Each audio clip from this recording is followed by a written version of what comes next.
हमारे पास एक क्वेश्चन है, उसमें हमको गिवन है कि Rajni scored 62% in English, 80% in maths, 56% in social science. If the maximum marks in these subjects were 50, 100 and 75 respectively, find her aggregate percentage. ठीक है, तो हमें क्या करना है, रजनी का एग्रीगेट परसेंटेज को हमें फाइंड करना है। ठीक है, तो पहले हम ये निकाल लेते हैं कि हमको क्या क्या इन्फॉर्मेशन दे रखी है और हमको क्या क्या लेट करना है। ठीक है, अच्छा, इसमें एक चीज़ नोटिस करना कि रजनी ने कितने मार्क्स इंग्लिश में उसके आए हैं, कितने मार्क्स उसके मैथ्स में आए हैं, कितने मार्क्स उसके सोशल साइंस में आए हैं, ये इन्फॉर्मेशन इसमें गिवन नहीं है। इसमें केवल दो टाइप की इन्फॉर्मेशन गिवन है कि आपका इंग्लिश, मैथ्स, सोशल साइंस कितने नंबर्स में से हुआ है, मतलब जो पेपर हुए हैं उसके वो कितने मार्क्स में से हुए हैं। जैसे आपका इंग्लिश का पेपर यहाँ पे हुआ है 50 में से, मैथ्स का पेपर आपका 100 में से हुआ है, सोशल साइंस का जो आपका पेपर है वो 75 नंबर में से हुआ है। ठीक है, और हमको ये दे रखा है कि भाई इंग्लिश में रजनी ने 62% गेन किया, मैथ्स में 80% गेन किया, सोशल साइंस में 56% गेन किया। तो हमको क्या निकालना है, हमको उसका एग्रीगेट परसेंटेज निकालना है। ठीक है, तो हम कैसे निकालेंगे, इसमें एक इन्फॉर्मेशन मिसिंग आउट है। वो इन्फॉर्मेशन ये है कि भाई रजनी के कितने मार्क्स आए हैं वो हमको गिवन नहीं है। तो चलो उसको मैं लेट कर लेता हूँ कि रजनी के इंग्लिश में एक्स आए हैं, सपोज ये ई ले ला इंग्लिश। ठीक है, ई फॉर इंग्लिश, सपोज उसके इंग्लिश में एक्स मार्क्स आए हैं। ठीक है, एम फॉर मैथ्स, मैथ्स में उसके वाई मार्क्स आए हैं, और एस एस मतलब सोशल साइंस में उसके सपोज आ रखे हैं जेड मार्क्स जो उसने ऑब्टेन कर रखे हैं। ठीक है, अच्छा, तो अब दूसरी इन्फॉर्मेशन हमको क्या गिवन है, हमको गिवन है कि यार maximum maximum marks in the subjects. इसका मतलब यहाँ पे ये होता है कि पेपर कितने नंबर में से हुआ है। ठीक है, आपका जो इंग्लिश था वो हुआ है 50 नंबर में से। ठीक है, मैथ्स था जो आपका वो हुआ है आपका 100 मार्क्स में से, इस मैथ्स को हम रख लेते हैं केवल। और जो आपका सोशल साइंस है जिसको मैं एसएस से बोल रहा हूँ, तो वो हुआ आपका 75 मार्क्स में से।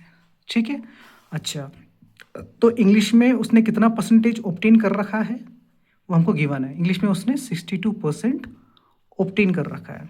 ठीक है, मैथ्स में उसने 80% ऑब्टेन कर रखा है, सोशल साइंस में उसने 56% ऑब्टेन कर रखा है। ठीक है, अच्छा, तो और हमको अच्छा, सपोज अगर मेरे को निकालना है कि यार इंग्लिश में उसके कितने परसेंटेज आए हैं, मतलब जो इंग्लिश में कोई 62% आया ना, ये कैसे आया होगा, ये ऐसे आया होगा कि भाई मतलब मार्क्स ऑब्टेन्ड, कि इंग्लिश में रजनी ने कितने मार्क्स ऑब्टेन किए हैं। ऑब्टेन करना मतलब होता है प्राप्त किए। ठीक है, उसको आप डिवाइड कर दोगे कि पेपर कितने में से हुआ था, इंग्लिश का पेपर कितने में से हुआ था। तो इंग्लिश का पेपर 50 नंबर में से हुआ था, वो आपने नीचे रख दिया।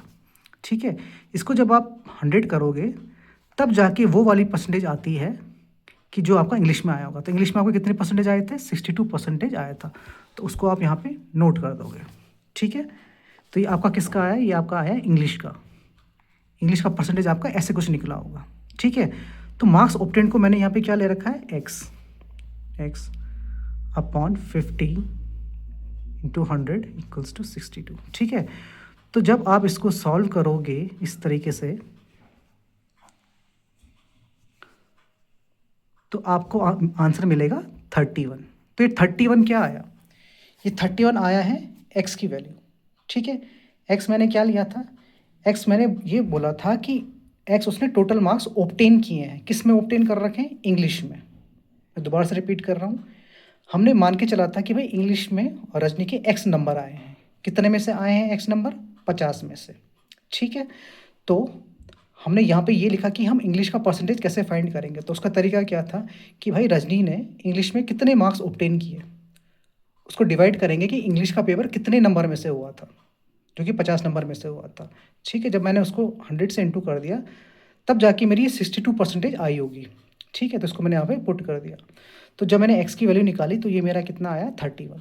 तो इंग्लिश में रजनी के कितने मार्क्स आए हैं, 31 मार्क्स आए हैं। तो इसी तरीके से हम क्या करेंगे, मैथ्स के भी निकाल लेंगे। ठीक है, अच्छा, तो यहाँ पे देखते हैं मैथ्स का। ठीक है, तो मैथ्स में अगर मेरे को परसेंटेज निकालना है कि मैथ्स में रजनी ने कितना परसेंटेज स्कोर किया, तो हम कैसे निकालेंगे, वही सेम फार्मूला कि कितने मार्क्स ऑब्टेन किए रजनी ने मैथ्स में। तो मैथ्स में रजनी ने कितने ऑब्टेन किए हैं, वाई नंबर ऑब्टेन किए हैं। तो उसको मैं यहाँ पर लिख लूँगा, ठीक है। इसको डिवाइड कर दूँगा कि आपका जो मैथ्स है, मतलब वो एग्ज़ाम कितने नंबर में से हुआ था। वो हुआ था कितने नंबर में से, 100 में से हुआ था, ठीक है। उसको मैं रख दूँगा नीचे डिनोमिनेटर में, ठीक है। इसको मैं कर दूँगा इंटू किससे, 100 से। तो मैथ्स में तो मैथ्स का परसेंटेज आ जाएगा। लेकिन मैथ्स का परसेंटेज तो हमको ऑलरेडी गिवन है ना, ये देखो 80% गिवन है। तो 80 को हम यहाँ पर नोट कर देंगे, ठीक है। तो जब आप इसको सॉल्व करोगे तो y इक्वल टू क्या आ जाएगा आपका, 80 आ जाएगा, ठीक है। ये 80 क्या आया, ये 80 है। रजनी ने मैथ्स में कितने नंबर स्कोर किया, 80 नंबर स्कोर किया। और पेपर कितने में से हुआ था, मैथ्स का पेपर हुआ था आपका 100 में से, ठीक है। तो हमने इंग्लिश का भी निकाल दिया, मैथ्स का भी निकाल दिया। तो अब हम सोशल साइंस का निकालते हैं, ठीक है। एस तो सोशल साइंस का भी हमको देखो यहाँ पे परसेंटेज गिवन है। तो अगर मेरे को सोशल साइंस में रजनी ने कितना परसेंटेज स्कोर किया है, अगर मुझे वो फाइंड करना है तो हम कैसे फाइंड करेंगे कि रजनी ने टोटल कितने मार्क्स ऑब्टेन किए। तो रजनी ने सोशल साइंस में टोटल जेड मार्क्स ऑब्टेन किए थे, ठीक है। ये दिख रहा है जेड मार्क्स, तो उसको आप रख दोगे ऊपर, ठीक है। और सोशल साइंस का पेपर कितने नंबरों में से हुआ था, ठीक है। वो हुआ था आपका 75 मार्क्स में से। तो 75 को रख दोगे नीचे। इसको कर दो आप इंटू किससे, 100 से। तब जाके आपका परसेंटेज आएगा किसका, सोशल साइंस। लेकिन सोशल साइंस का परसेंटेज तो हमको ऑलरेडी गिवन है, यहाँ देखो 56%। तो उसको हम यहाँ पर पुट कर देंगे, ठीक है। अब इसको सॉल्व करते हैं।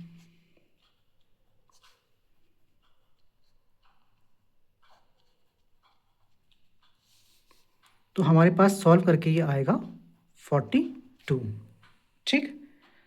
तो मेरे को जेड मिल गया। जेड क्या है कि रजनी ने सोशल साइंस में जेड मार्क्स ऑब्टेन किए थे, और जेड की वैल्यू कितनी है, 42। तो रजनी ने सोशल साइंस में कितने मार्क्स ऑब्टेन किए थे, 42 मार्क्स ऑब्टेन किए थे। अब मेरे पास इंग्लिश में रजनी के कितने मार्क्स आए ये मुझे पता है, 31। मैथ्स में मेरे को पता है उसके 80 मार्क्स आए हैं। सोशल साइंस में मेरे को पता है उसके कितने मार्क्स आए, 42 मार्क्स आए। तो अब हम उसका एग्रीगेट परसेंटेज आराम से फाइंड कर सकते हैं, ठीक है। हम कैसे फाइंड करेंगे, एग्रीगेट परसेंटेज हम फाइंड करेंगे। हमें क्या करना है, जितने मार्क्स उसने ऑब्टेन किए ना सारे सब्जेक्ट्स में, उन सबको ऐड कर दो, ठीक है। तो उसने इंग्लिश में कितने मार्क्स ऑब्टेन किए हैं, ये 31, उसको मैंने लिखा यहाँ पे 31 मार्क्स उसने ऑब्टेन किए हैं, ठीक है। मैथ्स में उसने कितने मार्क्स ऑब्टेन किए हैं, 80 मार्क्स। तो उसको मैंने यहाँ पर लिख दिया, ठीक है।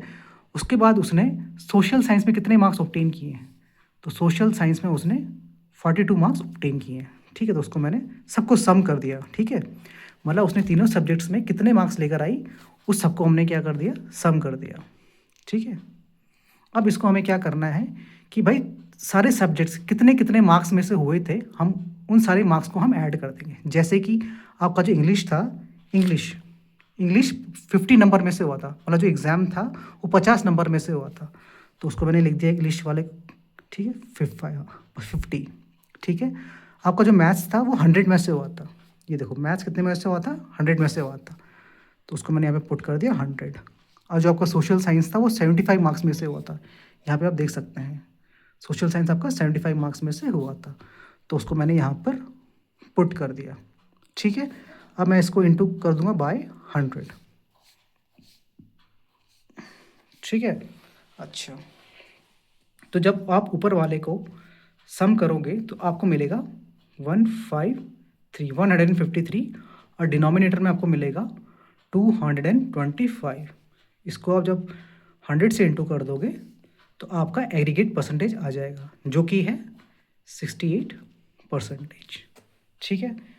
तो मैं आशा करता हूँ कि आप लोगों को ये वाला लेक्चर समझ में आया होगा। अगर आपको ये लेक्चर समझ में नहीं आया है तो आप मेरे को फ़ोन कर सकते हैं, मैसेज कर सकते हैं, फिर मैं इसको किसी दूसरे मेथड से आप लोगों को समझाऊँगा।